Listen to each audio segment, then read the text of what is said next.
Jack Doherty spent years harassing the public,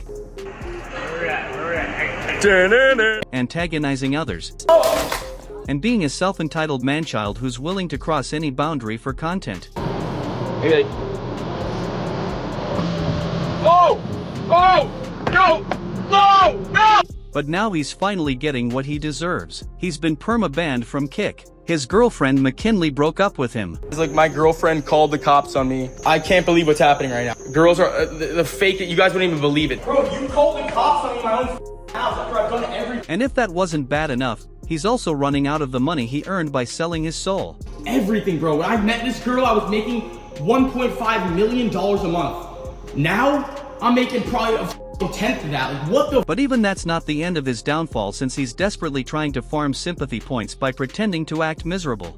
No, I love her, and she's my girlfriend. That's why I've been with her for the past 2 years. You know, it's like, I'm not an idiot. I'm not gonna be with someone I don't love or don't think I would be with in the future. And I don't think it's something like we can't overcome. And faking a robbery. I just got robbed on Rodeo Drive. 4 armed guys hopped out of their car, ripped both my chains off my neck.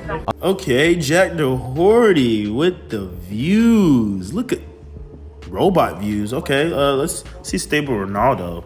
Okay, let's see. Oh, whoa. Exposed for scamming his remaining viewers with a crypto rug pull. I'm buying McLaren coins. All right, let's go. I just bought 5 soul. I just bought 5 soul worth. Let's see. And perma bans from Kick after he got into a fight with a stream sniper. They're getting chips everywhere.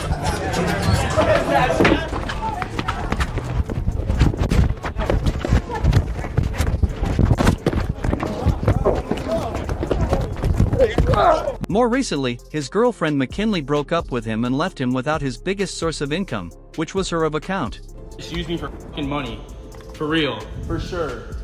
I never thought it would be possible, but it's obvious. It's like no bitch flips like that in 24 hours, changes their passwords to absolutely everything, calls the cops on me to take all their shit, and like that. Like, who the fuck does that after I've done everything for this? That's where we left off in my last video, and things have only gotten messier since, starting with Jack's complete inability to decide on the narrative he wants to portray. He went from accusing McKinley of using him for his money. Don't even know her. It's insane. Like, evil, bro. She's been plotting this shit for a minute. This just used me for fucking money.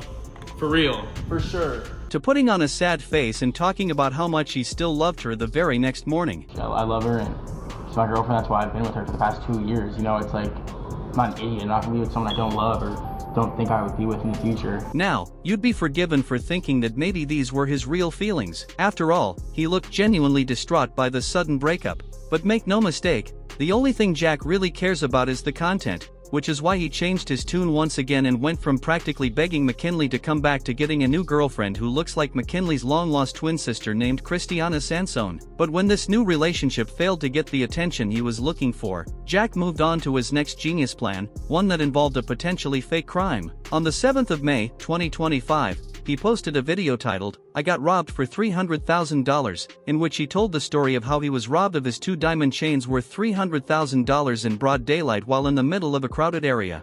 They robbed me. They just took both my fucking chains, bro. Come on. Dog.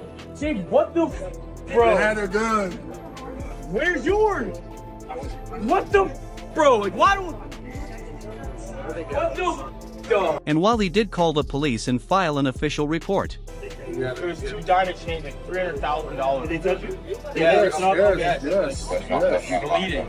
One of them with 100K, one of them with 200K.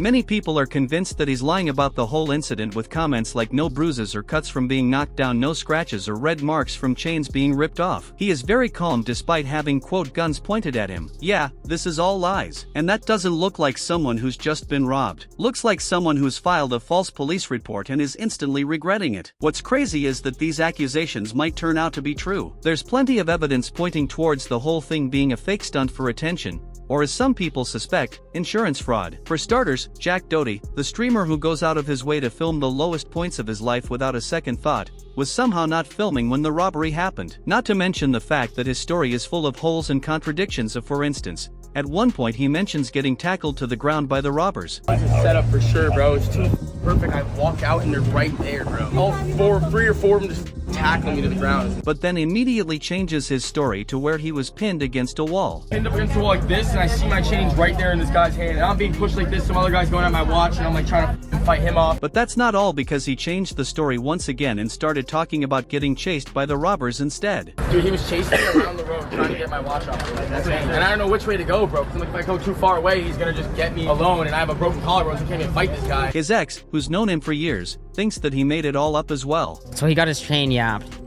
No, I just want to get your opinion. Okay. For people that don't know, and this is up to you, but it just feels staged. I feel like it's staged.